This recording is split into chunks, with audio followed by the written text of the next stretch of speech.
Catalunya, país esportiu, un lema o una realitat? Som a l'Anella Olímpica de Montjuïc. Al costat de l'estadi Lluís Companys i del Palau Sant Jordi hi ha l'INEF, també construït pels Jocs el 1992. Aquí es formen els professionals de l'esport del futur. Té una capacitat per 1 miler d'alumnes. Però avui els protagonistes seran uns altres. 80 clubs esportius catalans celebren els 50, 75, 100 i fins i tot 125 anys. Ja és a punt de començar l'acte Arrels Esportives, on el govern reconeix aquelles entitats que durant dècades han omplert els municipis catalans d'esport.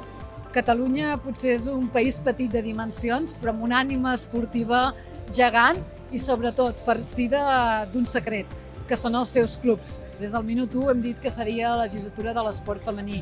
Ho hem fet multiplicant per 4 el primer any els ajuts directes a l'esport femení i el segon any multiplicant pel 50%, arribant de 750.000 euros a 4,5 milions. Avui es reconeixen unes 80 entitats, la majoria compleixen 50 o 75 anys, però també n'hi ha una vintena de centenàries. Hi ha diversos clubs de futbol, així com les federacions de bàsquet, hoquei i boxa, i entitats ciclistes i d'escacs. El plat fort és el reconeixement dels 125 anys. El rep el Palamós Club de Futbol, el més antic de Catalunya, fundat el 1898. Com s'aconsegueix arribar als 125 anys?